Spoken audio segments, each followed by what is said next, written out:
19 май президенти ҷумҳурии Тоҷикистон пешвои миллат муҳтарам Эмомалӣ Раҳмон ба фурудгоҳи байналмилалии шаҳри Душанбе ташриф оварда шахсан дар маросими истиқболи мушти хоки оромгоҳи фарзандони фарзонаи миллат қаҳрамонони Тоҷикистон Нусратулло Махсум ва Шириншоҳ Шотемур, инчунин чеҳраи барҷастаи фарҳанги таърихи миллат Нисор Муҳаммад иштирок намуданд. иштироки бевоситаи сарвари давлат дар ин маросими таърихиву маънавӣ нишонаи равшани арҷгузории олии давлат ва ҳукумати ҷумҳурии Тоҷикистон ба таъриху фарҳанги миллӣ ва албатта ба хизматҳои фарзандони сарсупурдаи ватан мебошад.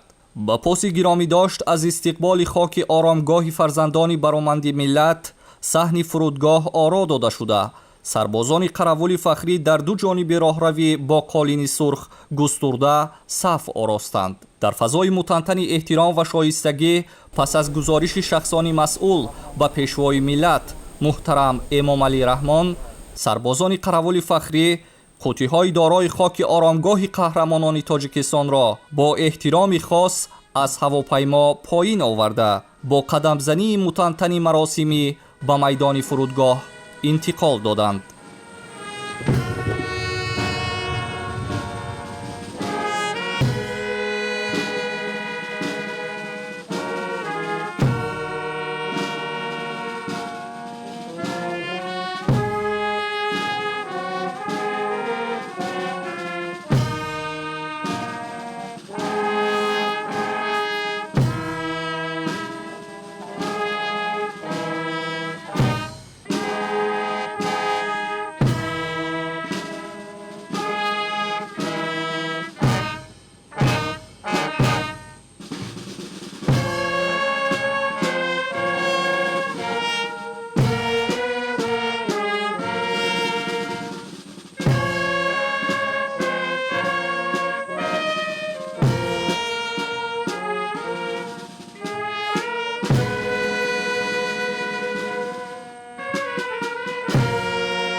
президенти ҷумҳурии Тоҷикистон пешвои миллат муҳтарам Эмомалӣ Раҳмон ба хизматҳои таърихии Нусратулло Махсум, Шириншоҳ Шотемур ва Нисор Муҳаммад дар назди қуттиҳои дорои хоки оромгоҳи онҳо бо самимияти амиқ арзи арҷу эҳтиром намуданд. сарвари давлат муҳтарам Эмомалӣ Раҳмон таъкид доштанд ки Нусратулло Махсум ва Шириншоҳ Шотемур аз ҷумлаи поягузорони давлатдории навини тоҷикон ба шумор рафта барои бақои миллат ҳифзи манфиатҳои миллӣ, муайянсозии ҳудудҳои маъмурӣ ва таъсиси ҷумҳурии Тоҷикистон хизматҳои мондагор انجام دادند. واقعاً با شرافت استقلال دولتی و توجه خاص پیشوای ملت محترم امام علی رحمان، امروز خدمت‌های تاریخی فرزندان فرزانه وطن مورد آموزش و قدرشناسی شایسته قرار گرفته، نام و کارنامه آنها همچون نمونه وطن دوستی، خودشناسی و صداقت و فداکاری به دولت و ملت گرامی داشته می شود. این اقدام نجیبانه همچون ادامه سیاست فرهنگ پرورانه، تاریخ ساز و انسان دوستانه راهبر دولت محترم امام علی رحمان ارزیابی شده، بار دیگر ثابت می نماید که احیای خاطره تاریخی، گرامی داشت فرزندان برومند ملت و تحکیم خودشناسی ملی به سمت‌های مهم سیاست دولتی تبدیل یافته است.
سپس هیئت این مراسم تاریخی با همراهی دسته راهنمای موتورسیکل رانها به سوی مسجد مرکزی جامع شهر دوشنبه حرکت نمودند.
در مسجد مرکزی جامع شهر دوشنبه مراسم جنازه غایبانه این قهرمانان ملی برگزار گردید. مراسم در فضای ارجگذاری به خاطره نیک قهرمانان нусратулло махзум ва шириншоҳ шоҳ темур, инчунин шахсияти маъруфи таърихи миллат ва нахустин вазири маорифи тоҷикистони он замон Нисор Муҳаммад роҳандозӣ шуда аз саҳми боризу тақдирсози ин фарзандони фарзонаи ватан дар раванди тақвияти худшиносии миллӣ ва таҳкими хотираи таърихии мардуми тоҷик бо эҳтиром ёдоварӣ карда шуд.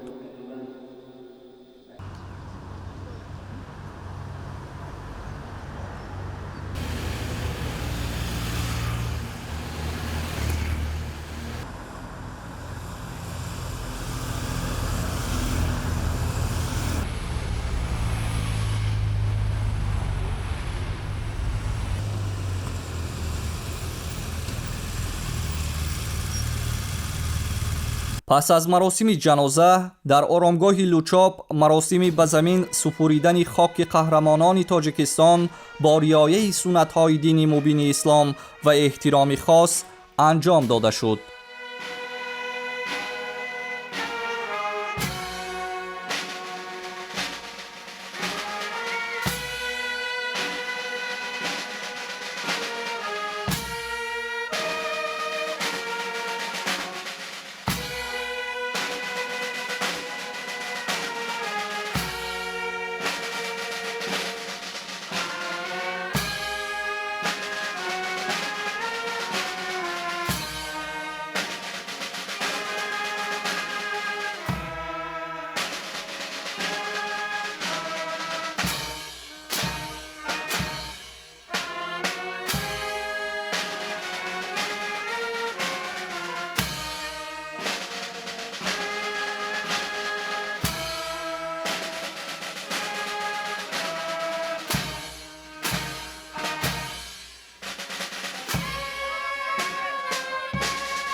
رئیس مجلس نمایندگان مجلس عالی جمهوری تاجیکستان فیضعلی ایدیزاده نخستین شده با نشان ارجگذاری به آرامگاه قهرمانان خاک انداختند. خویشاوندان مرحومان نیز با احساس عمیق افتخار و سرفرازی در مراسم وداع اشتراک نموده به خاک پاک قهرمانان احترام خاص ظاهر کردند. در ادامه در نزد مکان دفن دعا و فاتحه خیر انجام داده شد.